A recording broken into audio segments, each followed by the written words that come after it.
This video is brought to you by Squarespace, the best place to build a beautiful website, but more about them at the end of the video. So I don't know what dude looked at a piece of broccoli and thought to himself, yes, I'm gonna stick this in a cube of Jello and everybody's gonna hate it and it's gonna become a classic American dessert. Well, today that dude is gonna be me because I want to teach you how to take a bunch of crap, it doesn't really matter what it is, and just stick it in Jello. Since I figured nobody's gonna be eating this anyway, so you know what, let's just see how far we can push this concept.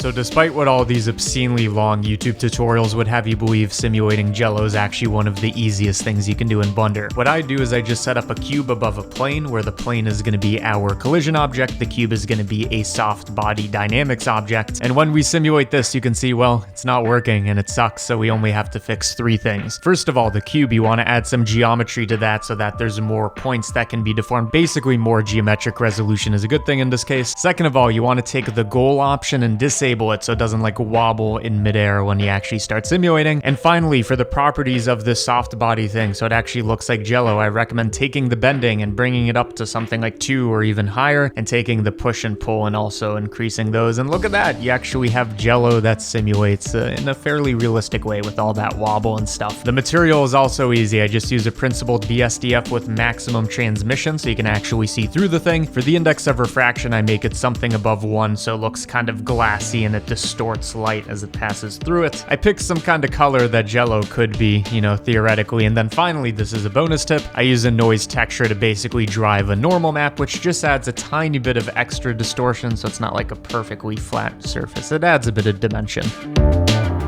So when I'm talking about inserting something into Jello, which probably isn't the best word, because when you think about inserting, just a different mental image comes into mind than what I'm thinking of. So when I'm talking about adding something into Jello, I'm not so much interested about what the object is. In my case, I took a bunch of pictures of a piece of broccoli like a fucking crazy person outside and used photogrammetric software to turn this into a 3D model. Either way, I have a model of broccoli. You can use a model of whatever it is you want. You can make it yourself, you can download it from Blender Market, whatever. I don't really care what model you use. What I do care about is how do you take it and parent it to a deforming mesh, because if you try to just do the Control-P parent thing, nothing is going to happen. And the solution that I actually found it on Stack Exchange, is it turns out you can select your model, shift-click the deforming mesh, that's going to be the Jello, and then select 3 vertices that you want to kind of average out the location of, and then you can make that a vertex parent. So apparently there's something in Blender called a 3-vertex parent. I've never heard of this. I'm assuming you've never heard of this. But it turns out that this works, and even better than like a normal vertex parent, because it's going to average out the locations and there's no possibility of it exiting the mesh, since it's, you know,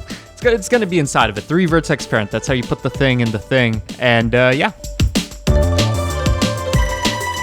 So thanks for watching my tutorial all the way through, and before I tell you about the sponsor of this video, which is Squarespace, I thought let's have a bit of fun with it. So these are noise canceling, like construction grade headphones. When you put these on, you really can't hear anything, which makes it so that when you talk, it just kind of sounds weird and you can't like hear yourself sing. It makes it kind of difficult to talk. So anyways, this tutorial, it's sponsored by Squarespace. And for those of you that don't know, Squarespace is a platform for you to build a website without any of the, this is so hard, without any of the coding, without any of the nonsense. You literally just drag and drop. You don't need to get into weeds if you don't need to. My website, www.cgbatter.com, made with Squarespace because I don't like messing with stuff that I don't understand, and this was a good way to make a website very quickly. Some features that I can't do it like this. Some features that you might be interested in are analytics, so you can track how many people are going to your website from what demographic type information, all that kind of stuff. Also email campaigns, so you can send out a personal or brand message to the type of people that would visit your website. I'm gonna try it one more time.